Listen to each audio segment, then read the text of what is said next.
पुरानी दिल्ली के चूड़ीवालान स्थित हजरत शाह वलीउल्लाह पब्लिक लाइब्रेरी में एक अदबी नशिस्त का आयोजन किया गया। जिक्र खैर दिल्ली वालों की विषय पर आयोजित इस लेक्चर में दिल्ली यूनिवर्सिटी से जुड़े जाकिर हुसैन, दिल्ली कॉलेज के पूर्व प्रोफेसर अब्दुल अजीज ने शिरकत करी। इस दौरान उन्होंने मुख्य अतिथि के रूप में बोलते हुए साफ कहा कि जिस तरह से दिल्ली यूथ वेलफेयर एसोसिएशन पुरानी दिल्ली से जुड़े चीज़ों को संजोने में लगा हुआ है, वो एक बेहतरीन कोशिश है। इस मौके पर उन्होंने ये भी कहा कि पुरानी दिल्ली की ख़त्म होती विरासत को सहेजना हर किसी की जिम्मेदारी है और ये बेहद ज़रूरी है ताकि हम अपनी आने वाली पीढ़ी को, आने वाली नस्लों को इस बारे में कोई भी जानकारी जो पुरानी हो वो दे सकें। जी, आज जो है जिक्र खैर दिल्ली वालों के नाम से जिस तरह से आज ये चर्चा हुई, क्या कहना चाहेंगे इस बारे में? भाई मैंने कोशिश की है कि जो माजी करीब की शख्सियात हैं उनको उनकी यादों को दोहरा दिया जाए ताकि लोगों के जहन ताज़ा हो जाएं, और कुछ पुराने लोगों का जिक्र कर दिया। अब सवाल ये है कि दिल्ली जो है वो रफ्ता रफ्ता सिमटती जा रही है।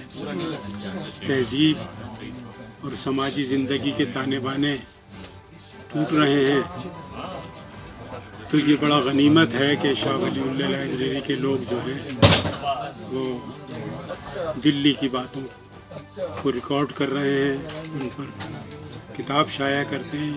ये बड़ी बात है।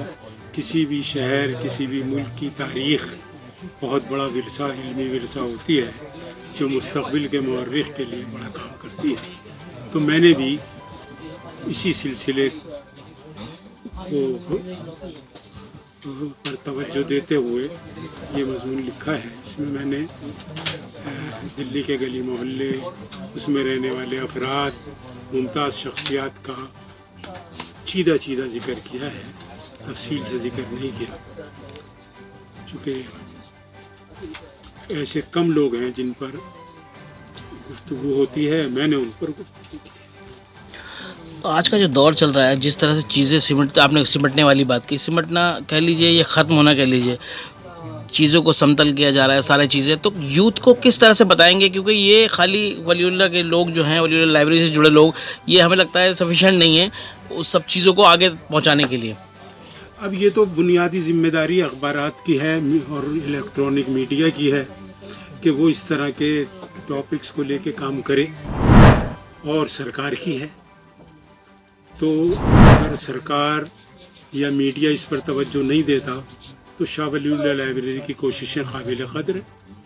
बिल्कुल। तो क्या इसको आगे और बढ़ाने की ज़रूरत है? अभी बिल्कुल बढ़ाने की ज़रूरत है, और बेहतर सलीक़े से, बेहतर तरीक़े से ये लोग कर सकते हैं, लेकिन इनको वसाइल फराहम होने चाहिए। ये सिलसिला आपने आगे बढ़ाया है और प्रोफेसर साहब को बुलाया, क्या कहना चाहेंगे इस बारे में? जी देखिए, ये हमारी अभी 7वीं अदबी महफिल थी और ये हमारा मकाले का सिलसिला अभी जारी है।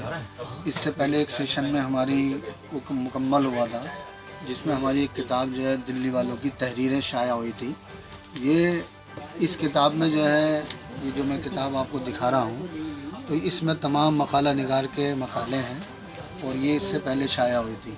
अब ये दोबारा जो सिलसिला हमने शुरू किया है, और जैसे प्रोफेसर अब्दुल अजीज़ साहब जैसे, हमारे प्रोफेसर रियाज़ उमर साहब जैसे शख्सियात जो हमारी जो है नुमाइंदगी कर रहे हैं, तो हमें बड़ा, हमारा दिल बढ़ जाता है, हमारा हौसला बढ़ता है कि हम ये दोबारा महफिलें इनको कर सकें। अच्छा, ये सिलसिला जो है, जो अदबी सिलसिला था, ये मीर मुश्ताक साहब की जो महफिलें हुआ करती थी हर इतवार के रोज़, तो दूर दराज से लोग आया करते थे, और जहाँ पर बड़े बड़े नाम सामने आया, जिगर मुरादाबादी का भी आया, डॉक्टर बाद में खलील अंजुम साहब, और ये सब लोग वहाँ पर शिरकत करते थे। लेकिन वो शेरी नशिस्त होती थी, लेकिन वहाँ सवालात का सिलसिला, बड़ी बहस व मुबाहिसे के बाद एक अदबी महफिल होती थी। तो ये सिलसिला जब हमने सुना तो हमने भी सोचा कि इस हज़रत शाह वलीउल्लाह पब्लिक लाइब्रेरी में जिस तरह किताबों का ज़ख़ीरा है, और यहाँ नहारी कबाब पे जैसे आवाज़ उठ रही है, जामिया मकतबा लिमिटेड बंद हो रहा है, उर्दू बाज़ार ख़त्म हो गया, तो अगर हम उसे ग्राउंड या ऊपर के हिस्से से देखें कि जी वो सारे होटल कल्चर बन गया, तो यहाँ एक छोटी सी इतनी मामूली जगह जो नज़र नहीं आती है, तो हमने ये सोच के यहाँ सिलसिला शुरू किया। हमारी ایسوسیشن جو ہے دہلی یوتھ ویلفیئر ایسوسیشن حضرت شاہ ولی اللہ پبلک لائبریری کے اراکین نے جو یہ محنت کر کے اس سلسلے کو جوڑا ہے، یہ کوئی معمولی سلسلہ نہیں ہے اور انشاءاللہ یہ بہت آگے جائے گا.